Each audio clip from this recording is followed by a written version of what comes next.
Hello everyone, it's 7:24 a.m. Eastern Standard Time, and it is August the 10th, and it is the year of, we're told, 2023. Yes. Okay, so, when I last did my briefs, I did have a bit of a rant on how disgusted it makes me that so many people out there would think to teach history, especially in a biblical context. Now, it's bad enough when the crowd of white nationalists are doing this, and I have to target them or single them out because there really isn't that many groups besides them that are thinking of, this teaching history, and they do this largely because they work off the idea that history, this is like the sort of the narrative, is that history in general, the form, the allotted time, so on and so forth, in general, is correct. But since the Jews own all the publishing and the media, and this is them saying that, this is not me saying this anymore. It's them. That since the Jews own all this stuff, that they have taken themselves out of the information equation. But the form of most of it is pretty good, unless we're talking about, like, say, white nationalists or whatever that believe in evolution, which there's plenty of them, like Blackbird 9 or Charles Giuliani and others. Then, of course, they're going to add in establishment ages. Now, most of these people, they vociferously support an establishment timeline, a Scaligian chronology for, let's just say, like the development of man. But the way that they're changing and altering it is that they just want you to believe that the Jews have been infiltrating and running everything for a very, very, very, very long time. And that a lot of them continue that narrative and say that the Bible, specifically the Old Testament, is their propaganda book, and then they work off of that. Guys like Christopher John Bjerknes would say things like that. If you hear noise in the background here, I've got two dogs that I had to, in order to keep them somewhat quiet while I did this, I had to give them some little chewies. So they are chomping away, and I don't know how much that might come through or not. So anyways, that's kind of your basic. Now, if we get into Christian identity, they almost the same thing. You're not really going to have them do evolution, though some of them believe in a sort of pre-Genesis 1, or the gap between Genesis 1 and 2. They believe in maybe a big gap theory there. But same basic idea. And the thing is, no matter who we're talking about, and this isn't like the white nationalists, this would be more the Christian identity people, they're going to think to convince you of certain people being certain people of the Bible, and they're going to use that, and they're going to teach that in the context of the knowledge pushed on us today. For instance, let's just take, this is something that I have not heard any of them really approach necessarily, but for instance, the idea of referring to all the people who would have lived in the confines of what we see as Germany on a map in World War I. They will refer to them as Germans, as though those people were some kind of a unified, homogeneous people. When, first off, we know even from establishment information that Germany wasn't made into a unified nation until the late 1800s. We know from what we can pick through and find that the Prussians were actually the ones who were sort of at the top of the heap, running all of those different states from World War I and World War II. Kaiser Wilhelm, was Prussian, and most of the leaders, and I would posit that even in World War II, were Prussian as well. Well, what was Hitler? Wasn't he Austrian? Again, if we're going to go into labels like Austrian, we have a problem. Because we have various peoples living in geographical areas speaking certain languages at certain times, but that does not genetically, ethnologically make them the same. Now, we can see this we could use the Bible. For example, there were various tribes living in and around Canaan who were not closely related to one another. We had Canaanite tribes, sure, but we also had the people called Philistines, the Pelishtim, and they were not closely related to the Canaanites. The Omani were descended from Lot. They weren't closely related to Canaanites. The Kinim were not related to anyone very closely, and they lived among the Canaanites and the Israelites. So if we just said Canaanites, referring to everyone in that area, or let's say they all spoke some kind of language that allowed them to all communicate with one another, and we named it something, and then we referred to all the people that lived in that place at a certain time as a certain people, just based on the geography in which they live or the language which they spoke, either by choice or by force, that does not accurately describe the variations or differences in people. Okay, so that's a problem. They use oftentimes establishment terminology, which since at least the late 1800s, maybe early 1900s, the idea of different ethnicities within races has been mostly erased in lieu of the idea of calling different races by the generic color names, black and white, and, they don't like to say brown and yellow, so they might say Asian for an Oriental, which is very misleading because there are a lot of very different kinds of people who inhabit Asia. Or they might say Arab, and Iranians are not very much like Iraqis. Iraqis are not very much like Bedouins, and even Palestinian Arabs are not very much like Iraqis or Iranians. This is all very confusing, convoluting terminology. And most of these people I don't care what it is, and maybe if you're listening and you're not white, and of, maybe there's other teachers out there who would think to teach on history and alternative forms of history and so on and so forth. I would imagine if you know of these people, whether they're Jews or blacks or whomever they might be, they're probably doing the same thing, using establishment references and using establishment terminology, which does not clarify but makes things even more confusing.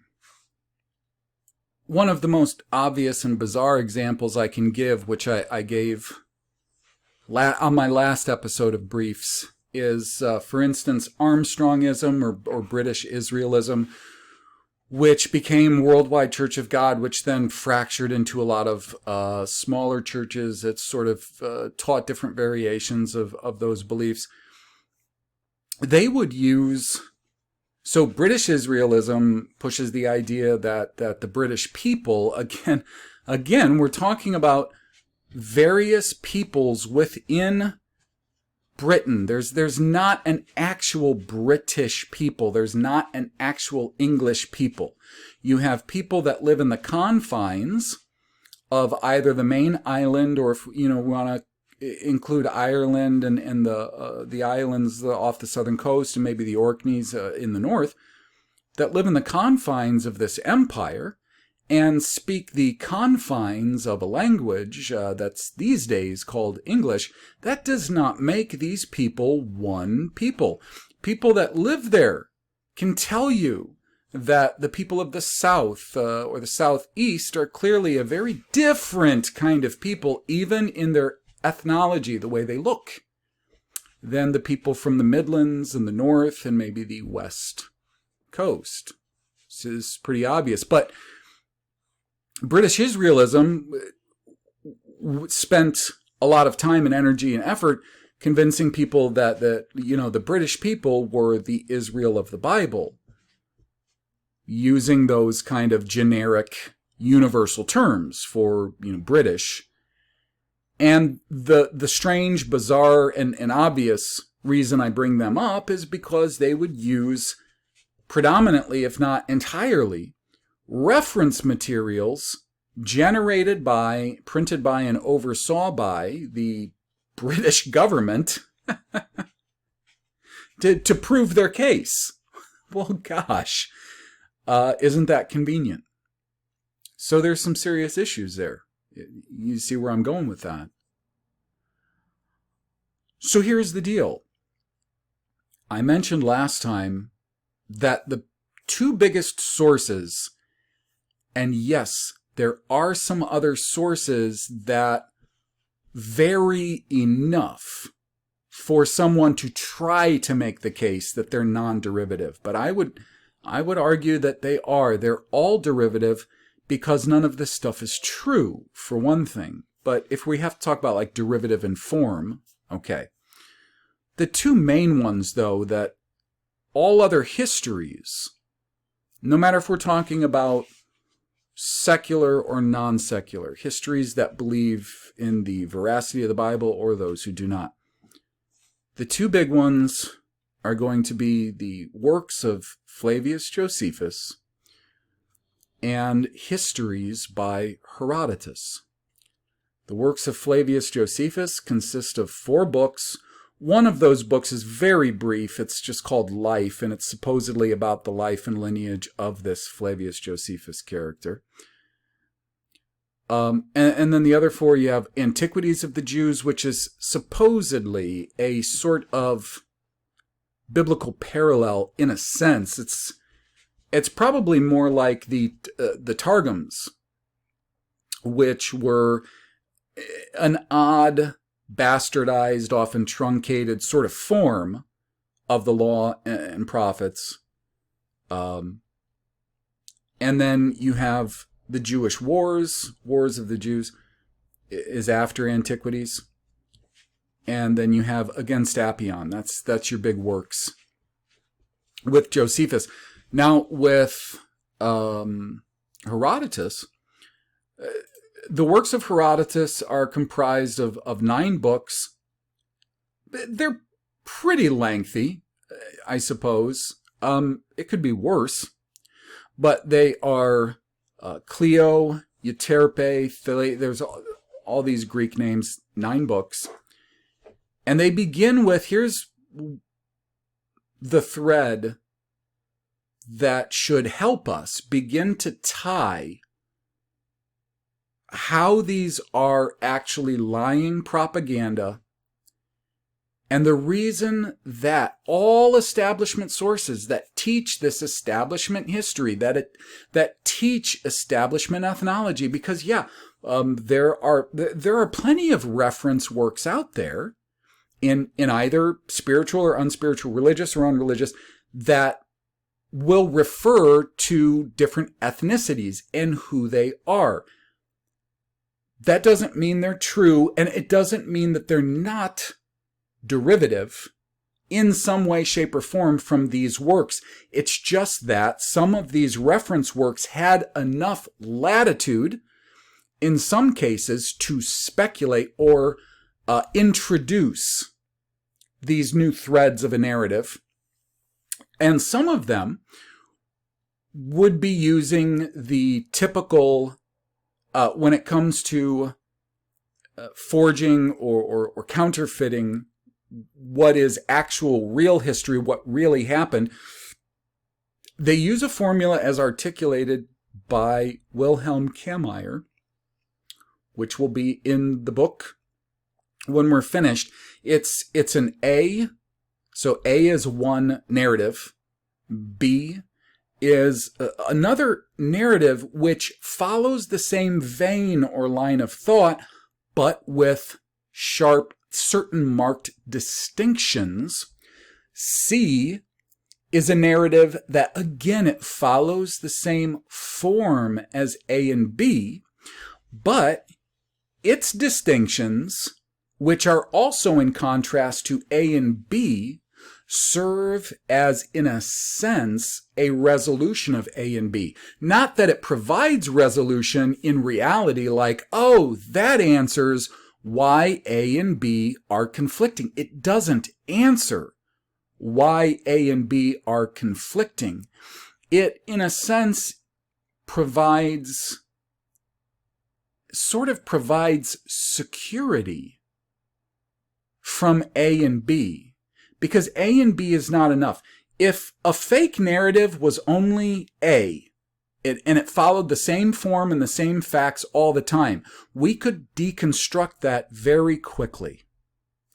If it was only A and B, we could very quickly show the problems between A and B and deconstruct those quickly.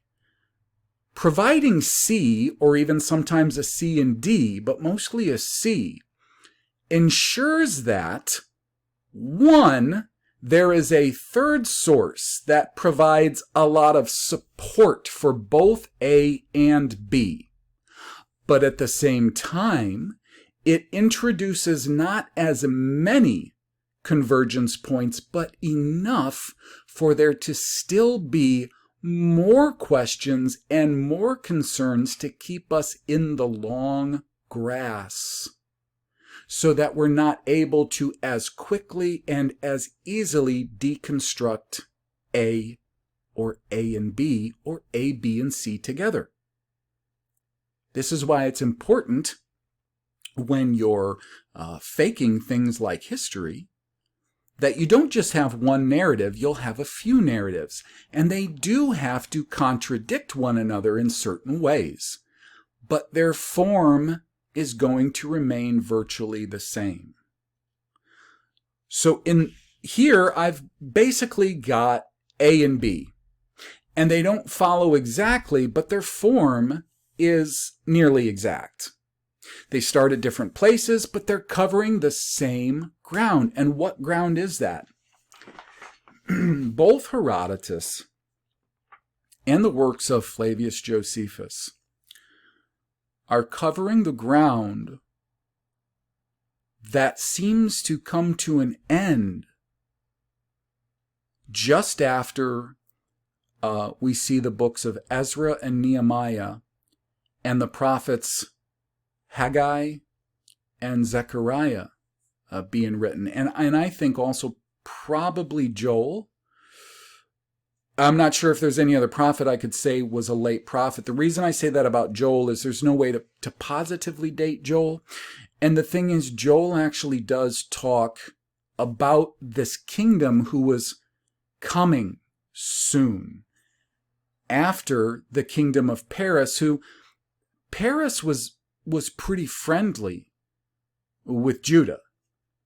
I don't know how friendly Paris was with Israel, who was scattered throughout more lands and more places than Judah. They might have been, though. Because look, in Hosea, when Yahweh through the prophet Hosea is telling Israel, I hate to say northern, but I guess I'm going to have to, the northern kingdom, or just the house of Israel, that their time was through. As far as he wasn't going to keep his end of the covenant anymore, because Israel had stopped long ago.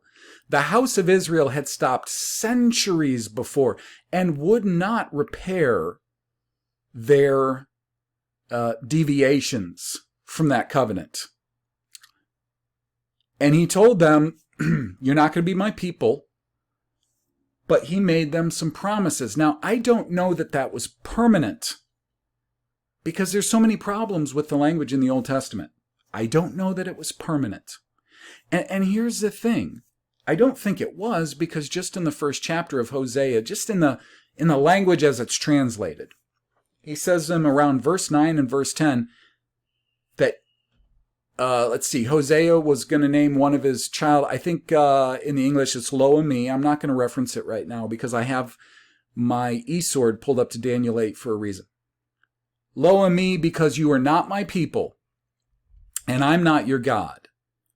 And he says, though you're not my people, he's going to cast them out of his sight, out of the land, the good land, the big land that he had given to them, that he was going to increase them a great deal in their expulsion, in their gale. You know, gale's the word. Gal, gale, or galut, the Gauls. He would increase them greatly. And then he says, and in the place where it was said to you, not my people, you'll be called the sons of God. And that's makum, which makes it seem like the same place. This is why I say I don't think that was forever. There seems to be some material in there that alludes to them having the hope of a redemption somewhere down the road. And of course, this is why I myself had believed in the New Testament narrative for so long, because I believed, oh, well, that's the redemption. It seems to make sense, doesn't it? I will readily admit that. So what we have is we've got a vacuum. We've got this black hole that seems to begin right after Ezra, Nehemiah, Haggai, Zechariah, and maybe Joel, where we know, based on what at least Zechariah said, what Joel said, and what earlier prophets like Daniel said, that after Paris, or Prussia, Parizak, the northern western portions of Europe, Paris, Midi being, northern eastern, Midi being the western, like mid-France down to Spain and other areas, I'm sure. That after them was coming another nation who would take over a lot of their holdings, would become now the predominant prevailing nation. And this nation in the Bible is called Yun. Y-U-N. It's typically transliterated as John, the same as my name, Jon or John, John. And that's where the trail, of course, goes cold, is right around that time. Now, if you pay attention to establishment history, whether it's Josephus, whether it's Herodotus, whether it's the Apocrypha, most specifically like the books of Maccabees, which fill in this space, paralleling with what we'll see in Josephus, like in wars. We have the trail run cold in the Bible right around that time. And then what we have is the sources, the fathers of what we understand as history today, start up their narratives where that trail runs cold. And what do they start up with? They start up with Greece as Yun, and then they go forward to the fourth empire that Daniel mentions in chapter 2 and chapter 7, as Rome. The idea that Greece existed as an empire and as a world empire, if you want to consider them as just presiding over the known, cultured, civilized world, and then followed by Rome. All of those ideas come from characters like Herodotus and Josephus, from the Apocrypha and the New Testament. And of course, you can pepper in there Eusebius and Pliny and Jerome, so on and so forth. That is the great, strong purpose that they begin to serve in where their narrative tends to start, even though some of them will reach back further. But as we'll see with Josephus, he, of course, perverts everything he reaches back into, as do all of them. It's very important that establishment history begin at the end of those books just mentioned from the Bible, and they begin by inserting a narrative that there was this great empire in Greece, the physical, geographical Greece in the Mediterranean, followed by the Empire of Rome, which would be the physical, geographical place of like Italy, southern Italy, in the Mediterranean. Those are the points that are massively important. Those are the narratives that the white nationalists and the Christian identitarian, and even if we're just, if we're talking about somebody who's like teaching Jewish history or somebody who's teaching maybe Black Western history or anything, they are going to hit those points too. Guys who absolutely deny the veracity of the Bible. I brought him up a million times, but he's one of the best examples there is. Bart Ehrman. Bart Ehrman will defend the establishment narrative to no end, while he absolutely breaks down as much as he can the biblical narrative. And he does this in large part, like so many others do, by, for one, mixing the New Testament narrative with the Old Testament narrative, which makes it very easy for them to paint the Bible in a very untrustworthy light. That was one of my early indications of how detrimental the New Testament narrative was to the historical, literal, real narrative that I still, to this point in time, believe is hidden underneath the Masorah of the Old Testament. I think there are many answers hidden below that Masorah that would do us a great deal to get to. Maybe even answers like, is this life it? Or can we expect something afterward? Which, of course, the New Testament seems to answer. That's another one of the reasons why so many people will not let go of the New Testament, because it appears to answer that question where the Old Testament does not. So believe me, when I talk about not believing the New Testament anymore, it's not in some sort of detached way like people who believe the New Testament are idiots or fools. I don't think that at all. I wanted the New Testament to be true, very much so, and I've admitted this. So I ignored a lot of things for years, and I paid for it by losing a lot of time and losing a lot of ground.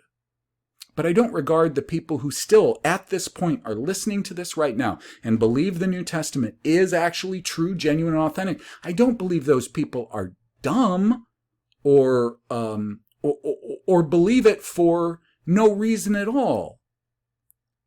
Most of you who would still believe it, listening to this, probably still believe it for the same reasons I did, because it would appear to answer a number of questions or satisfy certain desires that we have. It's completely reasonable. As far as why someone would believe it or want to believe it, that's entirely reasonable. It's not unreasonable. Okay? But back to this idea that people would think to teach on ethnology, history, geography, where people, certain peoples ended up and where they came from and everything. And the fact that they're using, because they have to, they don't use the Bible except to reference certain names of patriarchs who became people. They will do that, but then they will make this huge jump from those references, boom, into establishment references like Josephus, like Herodotus, like the derivative works from them, and like the Apocrypha, New Testament, maybe other deuterocanonical or apocryphal books. Okay?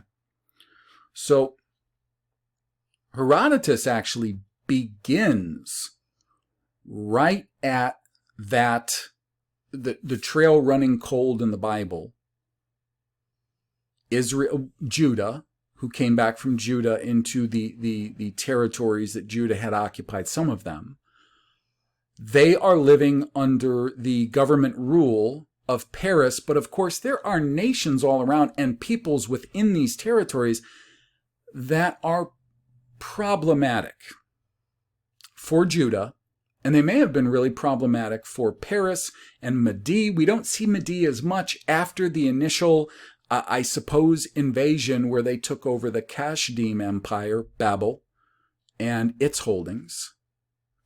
I believe that Mede might have sort of headed west and south, and we might see that a lot in the influences, west and south, we see of Spain. What they say was mostly Spain, though it's probably heavily French as well, because the French were very much in the south, around the Mississippi, New Orleans, continuing up a little bit. Remember, Paris is not necessarily the French. Paris is the Prussians, whoever occupied along the coast of the sea, getting into areas that we would call northern Germany, the Netherlands, all the way over to France, like Halle and Habor being Calais and Havre, that whole area. The French, as we know them today, were likely part of Mede, which it's transliterated as the Medes in the Bible. And though there are some French and French-speaking people in the north, like in Canada, French is just a Latin dialect. So was Prussian. The Prussians spoke Latin. They imposed the German language on the people living in these territories, which was just an insertion of Latin and some Greek on top of Obery. Because if you look through the German dictionary, you're going to find tons and tons and tons of Obery roots. And when they're not an Obery root, they're a Latin root or a Greek root.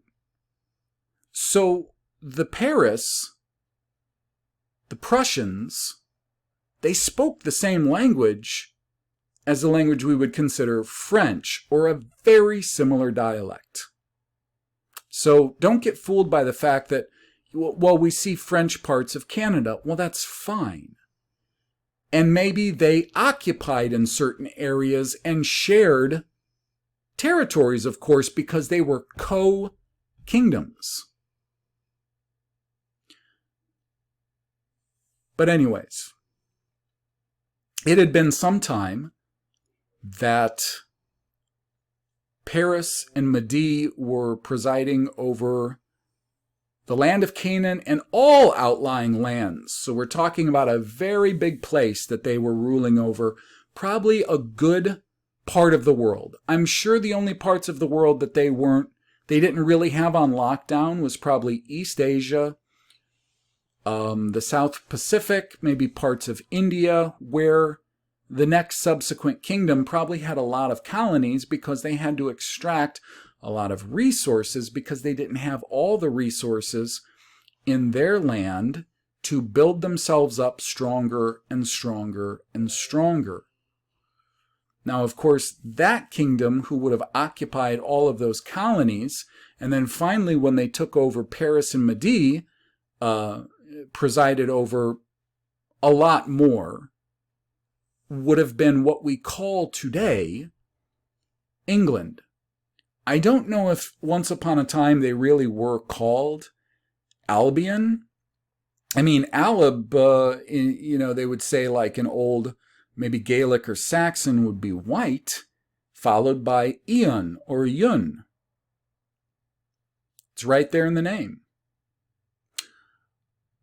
They were called in India and parts of Asia and South Asia, Johannes, in their colonies over there. That we still have in little bits and pieces mentioned in references. They don't say that they were, quote unquote British. And this is not to, in any way, shape, or form, this is not to slander people who live in the UK, who live under the burden of the government of the UK. Likelihood is, if you're listening to this and you're not some sort of agent or enemy combatant, that you are probably not even related ethnologically to the people who are ruling these countries. So this isn't a time to wave a flag or become patriotic. This is simply trying to look at what is the most likely scenario, things that happened, took place to get us where we are today. Okay, so if I mention peoples, nations, or anything like that, it's not in any sort of derogatory way per se. It's simply just trying to figure out what happened the best way we can. So here's the thing about that nation, who even the prophets, those ending prophets like Zechariah, told us that nation was actually coming pretty quick. And Daniel did too. In fact, Daniel 8 and I believe Daniel 10 have some descriptions that are translated very poorly. And this is the Oberi or Hebrew portions of Daniel, not the Arami or Aramaic portions of it, where they describe this kingdom, Yun, that would follow Paris and Mede in some greater detail. And what we can even get from just the English translations as they stand is very interesting, it's very telling, and it's going to help us to understand why we can't use those establishment references for any other purpose than consciously knowing that they are establishment tools meant to mislead us. And we have to go through those with a very critical eye and a fine-tooth comb to look for what little bits and pieces of truth are sort of poking through those narratives, because they still have to sort of align their lies with reality to a degree. So certain points of truth and reality, little ones are going to poke through. They can't help it. And in fact, this is why the next reading I'm going to start, which, by the way, there will be an audio posted tomorrow morning at 6 a.m. at my Patreon for those who are patrons. And we're getting very close to the end of the Dead Sea Scrolls and Modern Scholarship. And then I'll be starting with a book that goes into empires of the world in the last few hundred years. And it purports to be a very factual, non-fiction account of the empires who have ran the world for the last few hundred years. And I was planning on using that as a jumping off point for my transposition theory, which I am in part talking about here and now, where the kingdoms that took over, starting right after Zechariah and Haggai and Ezra and Nehemiah, they changed a whole lot. They re-educated a lot of people, and they continued this throughout the world until everyone believed that the world was this new world that they invented with new names for people and nations and other things instead of the old world. And I believe they did this in a very, very short amount of time. In fact, if you pressed me and you told me, all right, you have to tell me, how long ago do you believe that, let's say, do you believe that, well, that Judah was ordered that they could go back, reoccupy portions of their territories, and rebuild the city of Jerusalem or Jerusalem? How long ago? Because then it was, maybe decades at least that we see books being written like Ezra's account and in Nehemiah's, and then Zechariah, Haggai, maybe Joel. If I were to say for sure, like when I really believed, like how long from this time back it was that all happened, I would say absolutely not more than 2 centuries. Absolutely not more than 2 centuries, I think. That would probably be an adequate amount of time.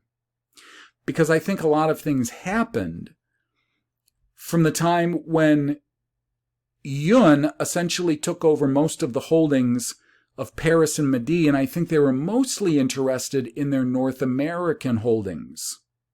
Mostly in their North American holdings, like everything having to do with the Great Lakes, Mississippi, and everything east of, as well as plenty just west, because that's essentially, as far as resources, that's your richest part of this whole continent, both continents, probably the world.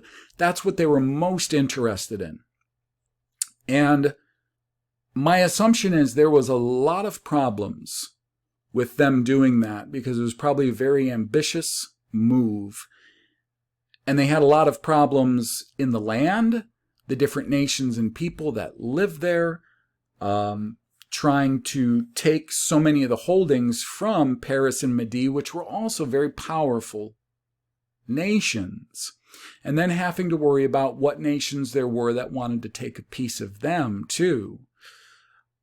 I don't know that their reign lasted that long, Yun's, by themselves, before they had to essentially form treaties of necessity with a number of other nations so that everyone could take a piece of not just all of the resources in North America, Mississippi and east of the Mississippi, but all over the place. The whole of North America, South America, lots of resources, in South and Central America too, Asia, Africa, you name it. Because I would imagine at a certain point in time, and maybe there was so much conflict between some of these nations when this all occurred, when the black hole started, when the trail runs cold from the Bible, that they realized we can either lose out really bad, and maybe all of those nations and people of North America, and maybe, who knows, maybe in their other colonies, like maybe Australia, because they had colonized Australia, maybe the people, Australians, if you're white and you live in Australia, maybe you've been there for more generations than you think. Maybe this whole story about England shipping all of their criminals from Ireland and such out there isn't maybe so accurate, because that's a hell of a long way to ship people just for committing crimes. I know there were resources out there to be gotten and so on and so forth, but on a sailing ship, it's a hell of an investment. So anyways, that's a very likely scenario.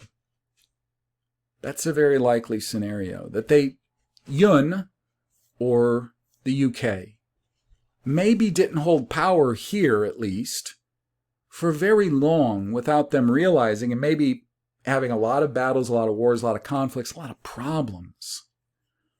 Realizing that if they simply had a confederation, a number of fair treaties with various nations of various size and influence and abilities, that everybody could win to a degree.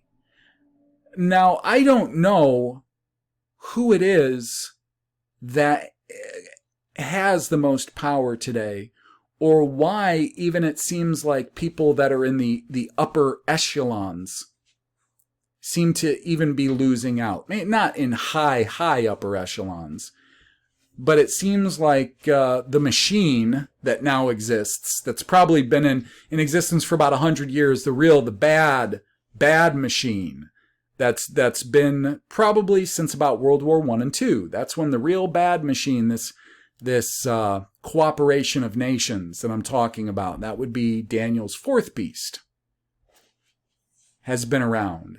I don't know how they're operating. I think what they're doing is there were nations and peoples, especially the leaders in North America, who cooperated with them and got a certain amount of land they were granted and other things, maybe not in ownership, but far better than the people who didn't cooperate.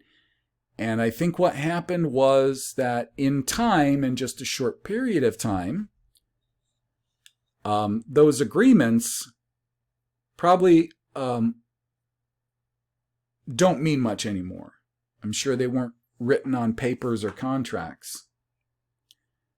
So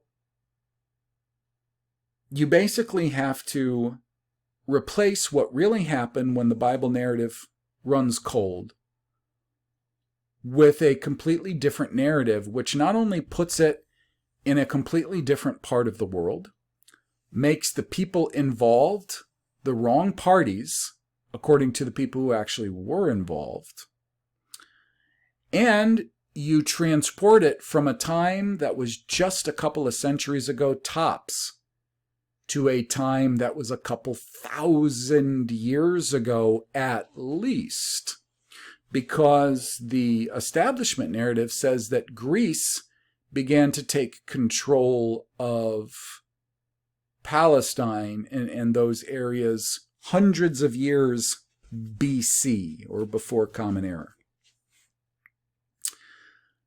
That's why all of these establishment histories that these people, white nationalist, Christian identity, people are using to teach all of these things, that's why they start around the development of Greece, or like in Herodotus' case, he starts out by giving us reasons for the building up of tensions and conflict between Greece and Persia, because they're calling Paris, of course, Persia, and they're calling Yun Greece, or sometimes in the Bible you'll see it transliterated as Javan. So here's what I'm going to do. I'm going to read you, starting in Daniel 8, not Daniel 7. A lot of people have heard the Daniel 7 narrative, where it basically names these four subsequent kingdoms. You can also find it in Daniel 2. Unfortunately, from Daniel 2 all the way up through the entirety of Daniel chapter 7, it's all in what they call Aramaic, or Arami. It is a language that everything about it looks to me like someone took Oberi and they adjusted a lot of the words and the different individual glyphs to somewhat ad hoc term swap. There's nearly not enough words from Daniel 2 to Daniel 7, and then the few portions we have of Arami in like Ezra and Nehemiah, which are just letters being written, to really piece all of this together as far as what details he's really giving us. But it does appear that he's talking about four subsequent empires. We start in 8 because in 8, Daniel goes into some characteristics about this third one, this Yun, which would take power again right at about the time where the biblical narrative runs cold. And he tells us a little bit about this Yun, although, again, I've been over this. I went over the Oberi of Daniel chapter 8 some time ago. not thoroughly, but enough to know that there is a lot of very dubious terminology employed here. Now, he says that this is actually during the third year of the reign of King Belshazzar. So it's still Babel or the Kashdi that are presiding over probably most of the areas of North America, of course, including Canada and whatnot. He says he sees this vision. Now, I'm going to start in verse 4. He says, he mentions a ram. He says, I saw the ram pushing westward, northward, and southward. Do not invest in these directions. They may not be correct. Anyways, he sees this ram expanding, right?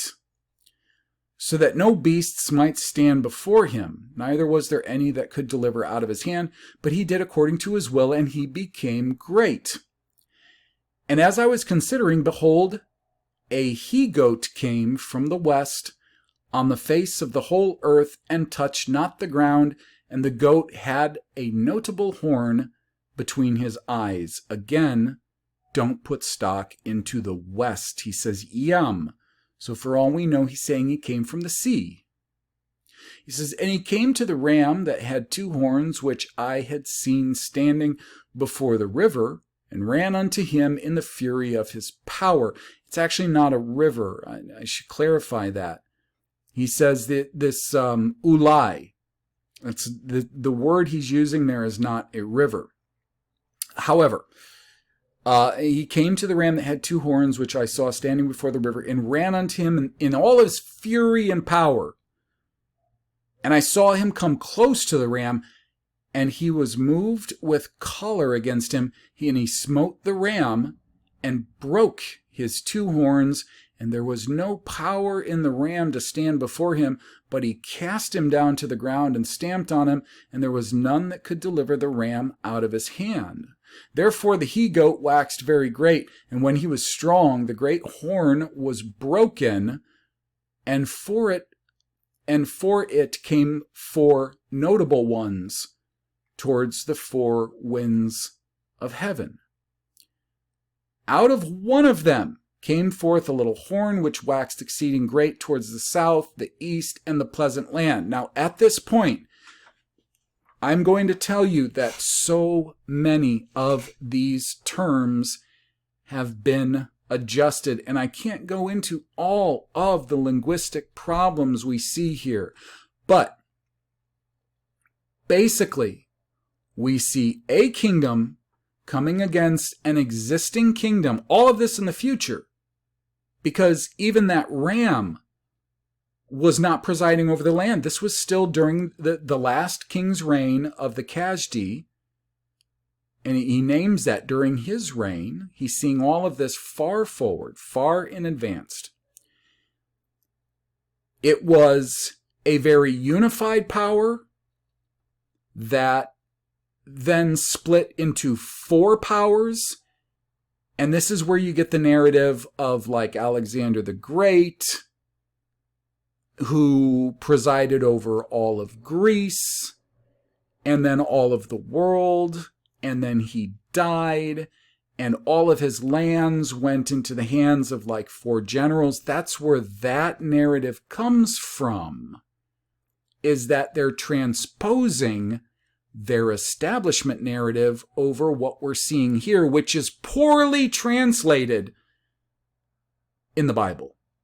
So he's continuing to talk about the goat, and he says it waxed great, even unto the host of heaven, and it cast down some of the host and the stars to the ground and stamped upon them. Now we know that's not true. He didn't wax to the heavens and throw down the stars. So there's problems in this narrative. Yea, he magnified himself even to the prince of the host, and by him the daily, and they insert sacrifice, was taken away, and the place of the sanctuary was cast down. Again, they are lining up in their translations. They are making the translations line up very much with the Apocrypha, with works like Josephus, and with works like Herodotus. That's why so much of this has been changed, so that those works will all seem like they are harmonious with the biblical narrative. And it continues, and an host was given him against the daily sacrifice by reason of transgression, which who knows what that means, and it cast down the truth to the ground, and it practiced, and it prospered. Now here's the interesting thing. When I look at the Obry, what I'm seeing, broad stroke-wise, is that this power that came after Paris and Mede, which we know is Yun, we'll find that out later in Daniel, even in this chapter, he was given power and authority, and we have to assume it was given to him by Yahweh. And he cast down the truth to the ground, and he said, and it practiced and prospered. So he was able to prosper in all kinds of lying propaganda. He was allowed to do this. If we want to be angry that this is being done, well, you have to know the only way that any people, empire, power could get away with what's currently going on today is if Yahweh allowed it. And if he allowed it, then he allowed it for a very profound reason. And then it continues in 13, then I heard one saint speaking, and another saint said unto that certain saint, saints, they're inserting saint, which spake, how long should be the vision concerning? They put so many words into this. They've added, now we're not just talking about badly translating Hebrew, we're talking about adding words that don't exist. We see that in the gray italics. The vision concerning the daily sacrifice, concerning and sacrifice, and shall and saint, all added, and be, and the transgression of desolation, to give both the sanctuary and the host to be trodden underfoot. Now, what a lot of people call that is the abomination of desolation, or the abomination that make desolate. And the establishment has turned that into this Antiochus Epiphanes IV, who they say was over the Seleucids, and that he and his empire started warring with the Ptolemies and so on and so forth. Okay, that's the establishment narrative. But this is just talking about this kingdom. This is talking about this kingdom. Even if we see something like a small horn, that does not mean an individual. We're talking about a portion or part of this larger kingdom. And I heard one saint speaking to the other, and he goes on about this transgression of desolation. So we saw that they cast the truth down, practiced and prospered, transgression of desolation, or how about these awful things that have come upon the land, the people, and eventually the world through their transgression or breaking of covenants made over and over again for centuries, that it has come to this. And then in 14, and he said to me, because he says, how long? And this, the 2,300 days, then shall the sanctuary be cleansed. Problems with Hebrew numbers as we understand them, don't get caught up in that. That serves the purpose of Jewish literature like Maccabees, and it does not serve your understanding of the world, what has happened, and what the Bible's really saying. Okay? So it continues, and it came to pass when even I, Daniel, had seen the vision, I sought for the meaning, then behold, there stood before me as the appearance of a man. And I heard a man's voice between, and they have to add the banks of Ulai, because it's not a river, which called and said, Gabriel, make this man understand the vision. Now, Gabriel, it's Geber Al, so it's like the strength of God, or strong man of God. We're not talking about fluffy dove wings, robes, and no wiener. We're talking about a man. Could have been a man sent to him. Now, was he sent from, quote unquote, heaven, somewhere else? I don't know. But he sees a man. So he came near where I stood, and when he came, I was afraid, and I fell upon my face. But he said unto me, Understand, O son of man, for at the time of the end, Ben Adam, shall be the vision. Now as he was speaking with me, I was in a deep sleep on my face towards the ground, but he touched me and he set me upright. And he said, Behold, I doubt he was how was he in a deep sleep? Did he pass out? Maybe he passed out. I don't know. Behold, I will make thee know what shall be in the last end of the indignation, all very screwed up, kind of abstract languages where terms are played with, at best played with, for at the time appointed the end, and then they add, shall be. So we can't even understand what's really being said, even in the English. We cannot make that out because it's so poorly translated on purpose. He goes on in 8:20, the ram which thou saw having two horns are the kings of Madi and Paris. Establishment says Media, which they say was kind of like the area of like northern Iran, and Persia, like the area of Iran and the Middle East, I suppose, the Levant and east of that. Anyways, and the rough goat is the king of Grecia. And the great horn, it's Yun. And the great horn in between his eyes is the first Melech. Now, does that mean one guy? If we look at horns in the context of, for instance, Daniel 7, it doesn't mean a guy necessarily, a principality, a clan, maybe that's headed by a guy. Now that being broken, whereas 4 stood up, 4 kingdoms shall stand up out of the nation, but not in his power. So I guess they would be 4 principalities, but not have the power of that one united nation. And in the latter time of their kingdom, when the transgressions are come to the full, a king of fierce countenance and understanding dark sentences shall stand up. Now I remember from going through this that this one is one of the worst translated passages in the whole thing. And he continues, and his power shall be mighty, but not by his own power, and he shall destroy wonderfully. His power shall be mighty, but not by his own power. He's not using they, this principality, this party, is not using their own army. They're not using full,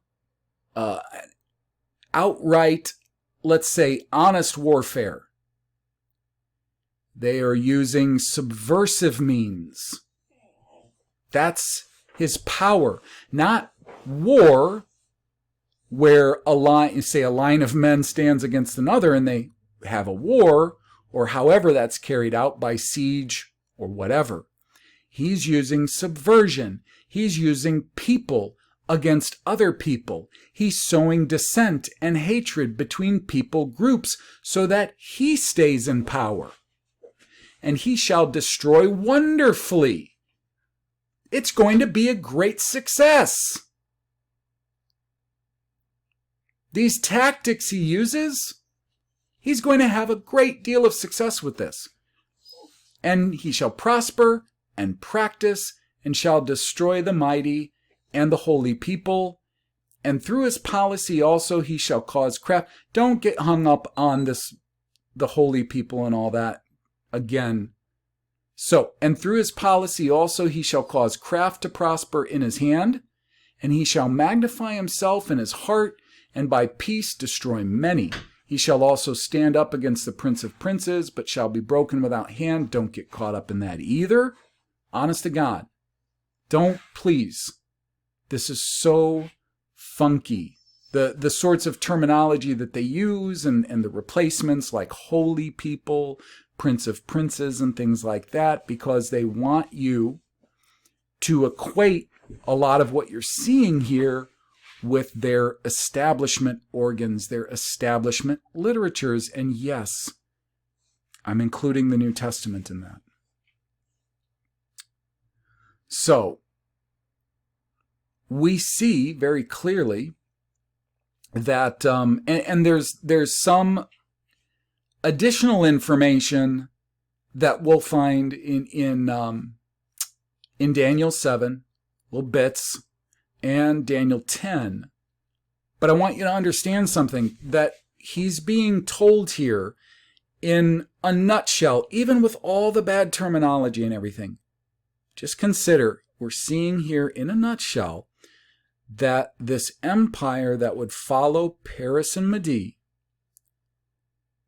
would use ways and means of covert warfare, not overt, covert warfare, espionage, as I just described. That's how he would maintain power. And that he would, as he said, that he would destroy wonderfully. Think about all of the destruction and all of the death that we're even aware of between World War I and World War II. Now, I don't know much about what happened before then. I know about establishment narratives before that. Spanish-American War, before that Civil War. I know about the establishment narratives, but I can't be sure that the Civil War ever happened. I cannot. Why would it? I wouldn't believe it would, because I don't believe in their history. I don't believe, that the War of 1812 necessarily happened. I think there's very odd things they tell us happened, especially in North America, starting in the 1800s. But the thing is, the 1800s is such an amazing black hole from our perspective looking back. And it's so strange that from, let's say, Ezra, Nehemiah, Zechariah, Haggai, and maybe Joel's perspective, that's where everything runs cold. And then our icebox begins in the 1800s. Now, is there a correlation there? Because I believe that there probably is. So just to give you a quick idea, besides what I've gone over here, of why you can't trust any of these establishment references concerning who people are today, connecting them with the people of the Bible. For instance, Herodotus, Herodotus represents the secular end of establishment history. Josephus represents the biblical end of establishment history, along with the Apocrypha.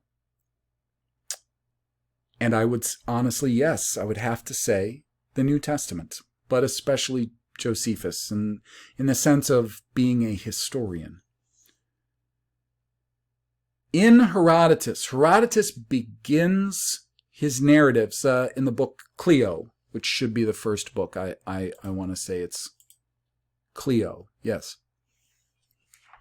He begins by telling us that the source of the conflicts that we are to believe came to a head in Alexander of Macedon leading a massive army against the current king of Persia at the time, and then occupying at Babylon, which I can't understand why anybody would want to occupy there.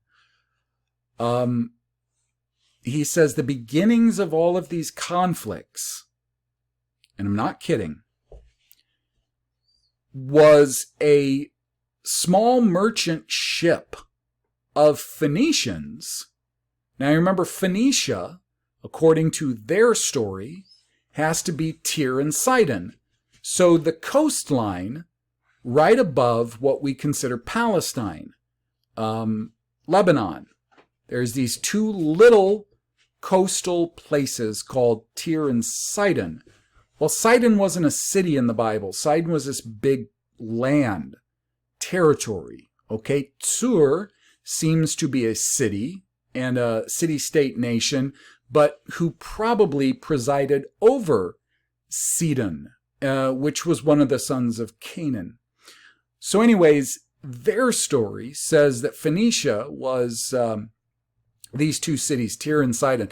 And the whole kickoff of all of the conflicts between Persia and Greece, who were supposed to be the two great empires of the ancient world that would change hands, was that sailors from Tyre, Phoenician sailors, came to a point on the coast, a port in Greece, and were selling their wares out of their ship when the king's daughter, and it's not entirely clear which king, because Greece was supposed to be a conglomeration of various, oftentimes warring nation states according to their story, that the king's daughter came down to the ship because she had heard they had some things that she wanted to look at to see if she wanted to buy.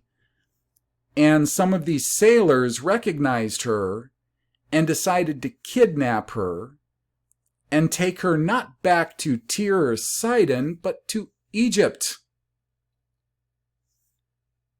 That literally is Herodotus's reason for the beginnings of all the conflicts between... Now, what does Persia have to do with it?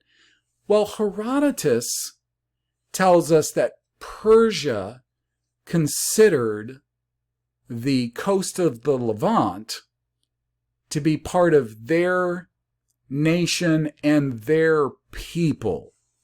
And that's how they eventually became involved. All over the kidnapping of a king's daughter by these merchant sailors from Phoenicia. And none of that, of course, makes any sense at all. It makes no sense at all. Because if you were a nation and an empire, or even a king presiding over an area in Greece, first off, you would have security that would be attending to your daughter. You don't just send her out with some of her girlfriends to go down to the docks, of all places, the docks. I can't imagine any docks have gotten all that better or safer in all of man's history. You don't let your daughter go down to the docks with her girlfriends to check out what the sailors from across the sea have, for starters.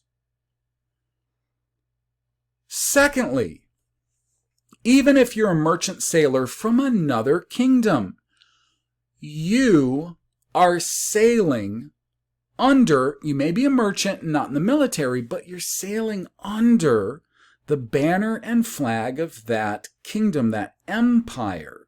So if you go to another empire that has open commerce with yours and do something like kidnap the king's daughter of all people, you might be in a really big amount of trouble with your sovereign. And if this had happened in reality, it's likely that word would have gone out immediately from whatever Grecian king we're going to assume that was, to whomever the sovereign was of Phoenicia, letting him know what just happened, to see if he wants to help out and take care of his business, or if he wants open war. But that's not what Herodotus says happens. He said the Greeks, again being very general about all this, the Greeks in retaliation went and kidnapped one of the princesses of Phoenicia. And then they retaliated later by kidnapping another princess of Greece. And it's going back and forth. You're telling me that great kingdoms of the world, they're starting wars over chicks? Over girls? The whole war started over a girl. And this all sounds, of course, as incredulous as the narrative of the Trojan War, doesn't it? Paris. Beautiful young Paris stole the wife of Agamemnon, so of course Greece had to go to war over a girl. Now, I'm not saying that girls aren't important. They're important. But this idea that so many wars happened over a girl is not in accordance with reality. It's not, that it may be something that a couple of like little families might fight over, and they'd probably make up pretty quick after that. This is not what nations go to war over. But again and again, Herodotus wants to convince us of these narratives which make empires, powerful empires, into small, pathetic, little backwards groups who seem to do nothing but think with their dicks. That's what they reduce all of this great world, powerful diplomacy that we would see in the Bible from hundreds, if not thousands of years before Yun would have finally overtaken Paris and Mede. They want to reduce it to ass-backwards idiots chasing girls. That's not even a stretch. Because in the course of the narrative that Herodotus begins with in Clio, he goes right to explaining why one tribe of Greeks overtook another tribe of Greeks. It was all based on a situation where a king would brag about how hot his wife was, and nobody believed him. So he convinced his number one guy, his A1 right-hand man, to hide in their bedroom and look at her when she got undressed. And since it was unlawful for him to do that, and she found out that he did, she blackmails him to assassinate the king, and then he becomes the king. And because he was the king and he was from a different tribe than the king's tribe, that tribe took over the tribe that was there for a while. And it's all so dull and boring and childish and stupid. And that's not why you go to war. That's not why people take over other peoples. It might be reasons why there are some skirmishes over insults that happen or people getting kidnapped, things like that, but that's not wars. Diplomacy ensures that really stupid, selfish, pathetic little matters like those, and I'm sure they're not small to the people that they might be happening to, though I don't think any of those narratives from Herodotus ever happened. They're not something that you put thousands, hundreds of thousands, and millions of lives and all the land that you possess and control and everything else at risk over. No chick is that hot. But that's not what Herodotus would have you think. And that's just Herodotus's perspective. That's just the kickoff of they call him the father of history. That's just the kickoff in his enormous long line of bullshit, which almost everything secular and history from that has been derived from Herodotus' narrative and Josephus' narrative. And Josephus is a whole other ballgame because it is commandeering biblical facts most particularly. Herodotus is inserting this idea that there was a great empire in the Middle East known as Persia, and there was a great empire in Greece, even though Greece and Italy don't have the resources, even in their own lands, to raise up a great empire. But that besides the point. So everything any of these people teach you or want to teach you about white people, black people, whatever people they want to call people, about Arabs, about Asians, which is meaningless, of course, the word Asian, about people from the Bible, who they are, where they ended up, blah, blah, blah, blah, blah, blah, bullshit, blah, blah, blah, is all based on this establishment junk.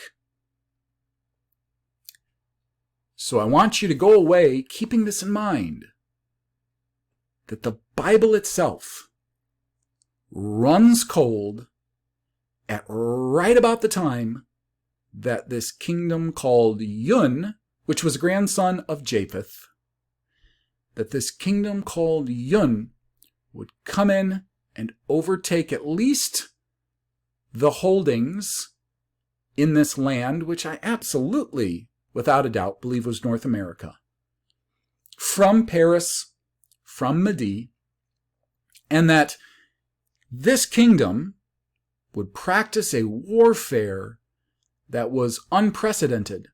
It would be a warfare of lies and subversion. And I'm going to add to this, because we can see this in Daniel chapter 7, which I'm not getting into now. Changing history, changing laws, changing times, as in our calendar and our chronology, that's how this kingdom would perform warfare, and that they would be wildly successful at performing their espionage-style warfare,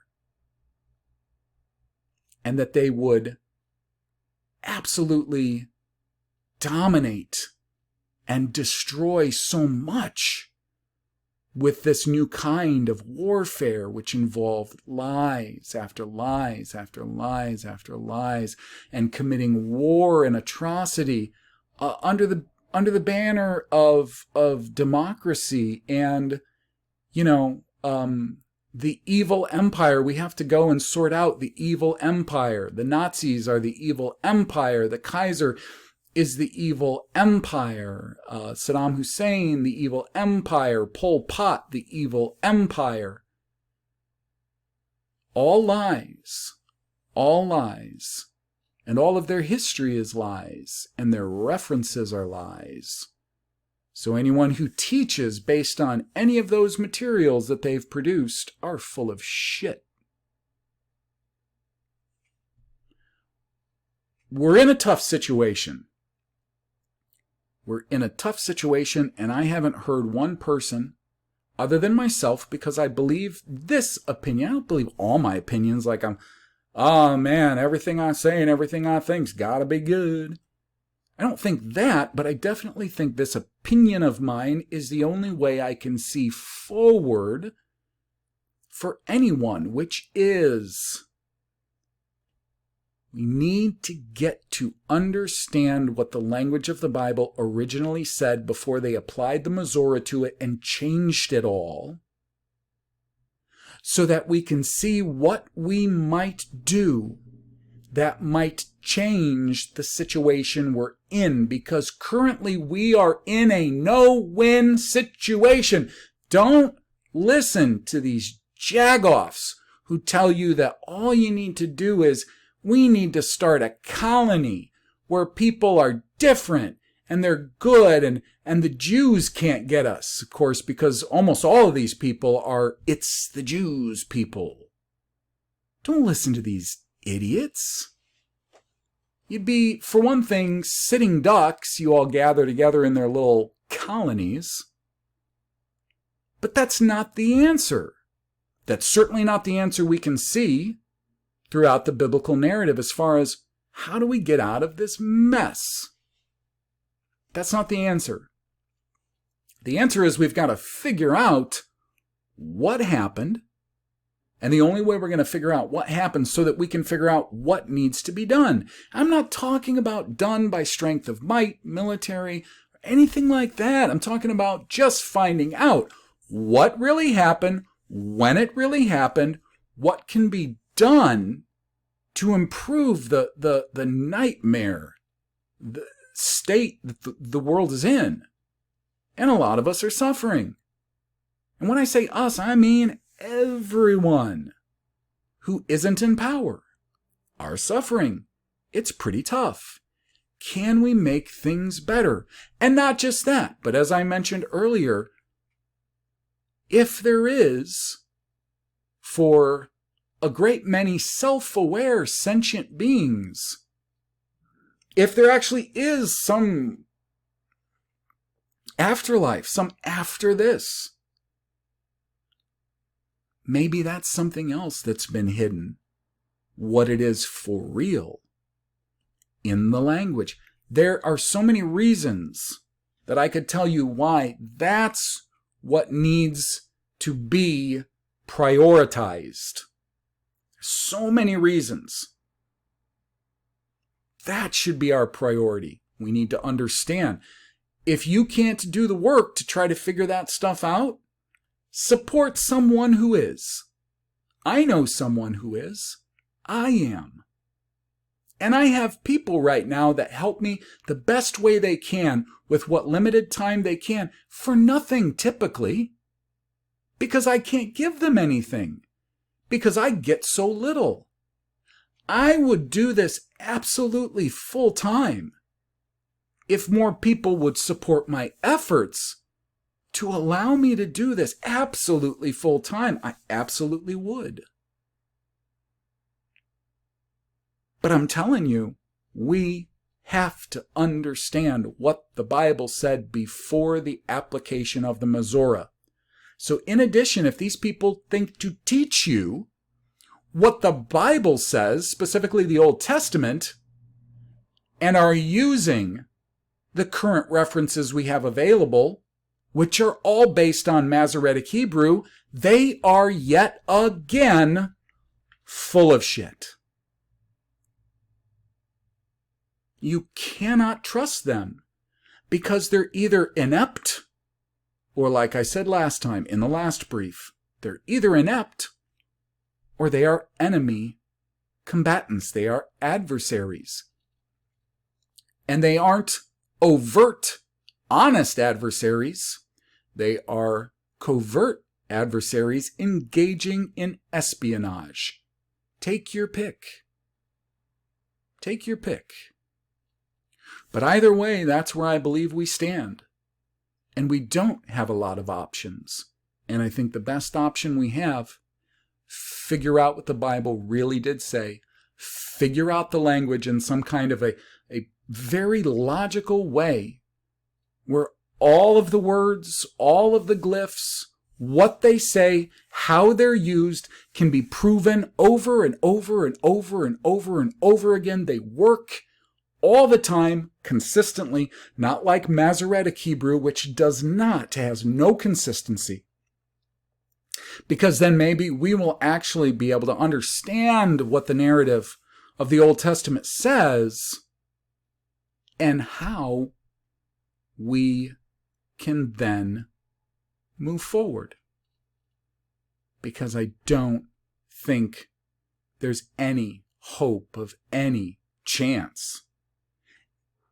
If the narrative in Daniel literally said that last kingdom, and if you read 7, you'll see that the one that follows Yun was even better at just utterly destroying everything that was left. All the remnants that were left, absolutely destroyed them.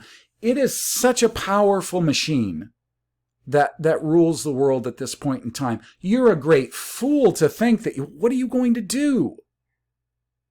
You're going to run off and find some place they don't control and live there? That's a fool that thinks that way. You're going to rise up in the strength of your might. You're going to get a militia together or a group together. That's insane. That's suicide. What the hell is wrong with you? That's not the way to approach any of this. Because that's not what I'm talking about doing. I'm talking about acquiring knowledge of the truth.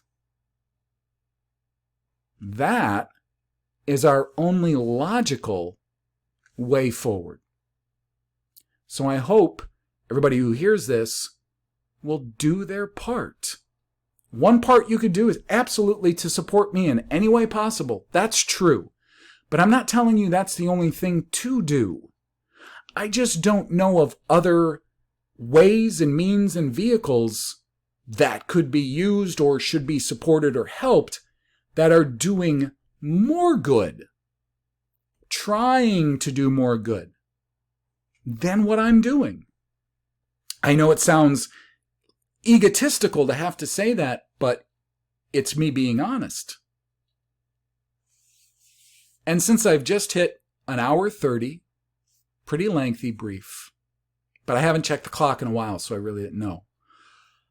I'm going to wrap this one up. But I will see all of you again soon. And for anyone who still, the Patreon is still open, any pledge size. You can become a patron at Patreon. You get access to the audios that I've already put up. And when I move to the next book, I'm just going to set a base tier at $10 a month. And it's not just that you're paying for those audios. You're helping me to continue this, in my opinion, very good, very productive work. So, I hope we can all contribute in what ways we can. And that not only will the world become better, which I do hope, but I don't hope the world becomes better just for the sake of our own selfish gain, because people have a way of kind of doing that. They want things to be better for their own selfish gain. And I understand that. I understand that about myself and people in general. But that'll become better objectively. We can figure some things out. Where have we fallen from? From whence have we all came? And how great was our fall? And is there anything that can be done here and now? And can we expect to look forward to something ahead in the future after we're gone? Because all of us, it appears that all of us are going to die. So it would be good to know those things, wouldn't it? So, all right. I'll wrap it up here. And I will see you guys in the next time and medium that I see you in. Take care.